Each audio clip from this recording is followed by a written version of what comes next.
गोटे कथा तो स्पष्टता अच्छी समाज रे जो मनोभाव समाज नहीं कि चलवा कथा बेले बेले से विच्युति हुए सी वरिष्ठ को सम्मान दवा कथा हो किंबा जो रीति नीति आधार रे समाज चलवा कथा समाज जो भली भाव में श्रृंखलित हवा कथा से दिगरे से बेले बेले विच्युति अनुभव करने को हुए। गोटे छोट सामान्य ललित मोहन पट्टनायक महोदय खोर्धार यशस्वी विधायक सान भाई प्रशांत जगदेव महोदय सामान्य नारायण बाबू विजय बाबू एवं टांगीर सरपंच भाई किशोर बेहरा सामने उपस्थित समस्त गुरुजन माने एवं आज संबर्धित होता ओपीएससी परीक्षा रे सफलता अर्जन करी मोर पुओ झील माने एवं भाई भौणी माने आज वास्तव में गुड़िए कथा आलोचना होती विजय बाबू तांकर संपादकीय विवरणी पाठ कला बेले अनेक गुड़िए कथा से भितर आवश्यकता को आखि आगे रखी कहते गोटे कथा तो स्पष्टता अच्छी समाज रे जो मनोभाव समाज नहीं कि चलवा कथा बेले बेले से विच्युति हुए सी वरिष्ठ को सम्मान दवा कथा हो किंबा जो रीति नीति आधार रे समाज चलवा कथा समाज जो भली भाव में श्रृंखलित हवा कथा से दिगरे से बेले बेले विच्युति अनुभव करने को हुए। गोटे छोट कहानी टे मु कहि निश्चित भाव में आपण माने भी अनेक जानी हुए तो बाबद में गोटे राज्य रे जड़े खियाली राजा थिले से राजा तांकर खियाली मनरे आसिला जे राज्य रे आउ वयस्क लोक कहीं न रुहंतु समस्ते युवक रहिले राज्यर प्रगति अधिका हम राज्य रे केवल युवक माने ही एठी अवस्थान करन ताकू चरितार्थ करिवा पई राजा निर्देश देले जे जेते वयस्क लोक अछंती 60 वर्ष ऊर्ध्व जेते लोक अछंती समस्त को ए राज्य देशांतर कर नहले समस्त को मृत्युदंड दियो जेमिति कि राज्य रे वयस्क लोक के रहिबे नहीं। अनेक लोक देशांतर होइकि किए कुआडे चली गले तांको पिला माने बाध्य हेले सेमान को देशांतर करिया पई राजदंड भयरे एवं जो माने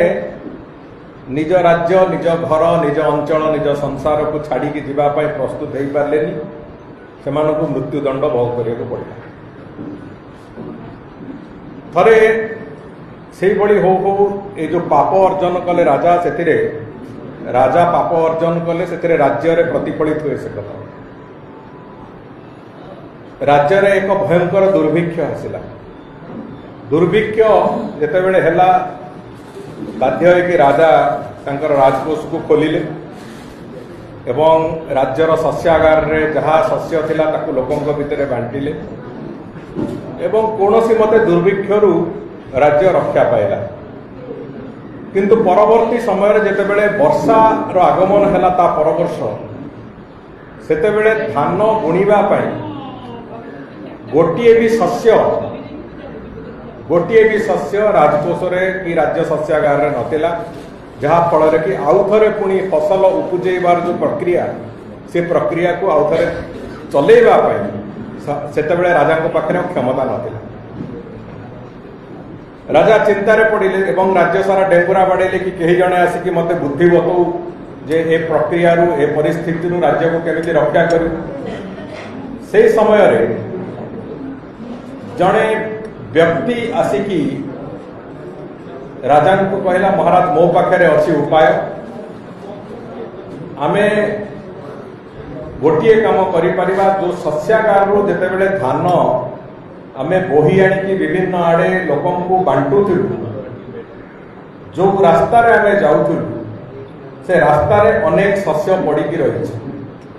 ताकू जदि एकाठी करबा हुए तो आम धान विहन जी दरकार अच्छी आम से पाइपर। राजा वास्तव में शस्यागार जिते शगड़ अन्य गाड़ी में जिते जहाँ बुहा होता धान से रास्ता गुड़ी को लोक लगे पुणी देखिले एवं से रास्तार अनेक शस्य पड़ी रही से शस्य सबको एकाठी कर पुणी राज्यवासी भितर बंटन करागला एवं पुणी शस्य श्यामला है से राज्य। राजा सबू सरला मन में सन्देह उपजिला एते विज्ञ लोक गोटे मो राज्य कौटू आसला जड़े युवक सी एते अभिज्ञता एते विज्ञता ता भीतर कौटू आसला जे सी एभली एक बुद्धि देला एवं जो कि राज्य बंचार गोटे रास्ता या डाकिले एवं ताको पचारिले जे ते बुद्धि तो निजर ना आउ काटू ते बुद्धि पाई मत आसी जन से बड़ काकुस्थ हो से लोक कहला कहला महाराज मु आपणकर जो नियमर उल्लंघन करती नियमर उल्लंघन या करी जितेबले आपण सबु परिवार वयस्क लोक मानू मृत्युदंड दंडित करने कथा कहले मु मो बापा वार्धक्य अवस्था छाड़ा मोर इच्छा है ना मो धानर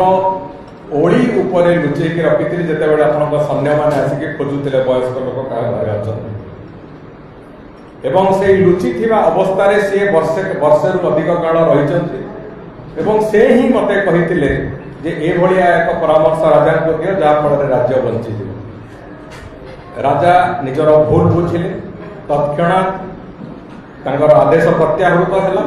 वयस्क मानू सम्मान दवाई राज्य घोषणा कले से एवं राज्य पुणी ठीक भाव में चलता मो कहवा कथा कहबार उद्देश्य हूँ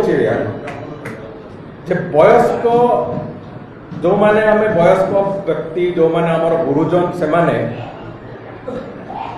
किए सरकारी चाकरी रे अछंती किए प्रशासनिक अधिकारी देवराज भाया लंबा समय अभिज्ञता से अच्छी किए शिक्षकता करिसंती किए अध्यापना करिसंती किए अलग किसी चाकरी रे अछंती किए व्यवसाय करचंती किए चाष भी करिसंती जी जो क्षेत्र में काम करिसंती कहार भी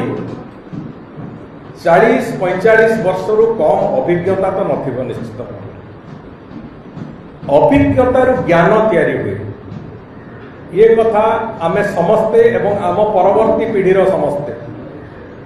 अंतत भूली न जीवार आवश्यकता अच्छे जे अभिज्ञतार ज्ञान तैयारी हुए अभिज्ञतार भावना तैयारी हुए एवं अभिज्ञतार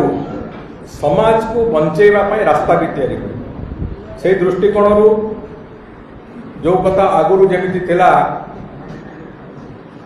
घरे गोटे छोट पिला जन्म हवा परठू तार जेजे मानकर कर्तव्य बेसी बढ़ी जाउतला माँ बापा सहित माँ बापा जी लालन पालन करवा रखुले पिलाटीर जेजे जेजे माँ कर्तव्य थिला जे पिलाटी समाज पाई योग्य होइके ठिया हो समाज योग्य हो सामाजिकता ता भितर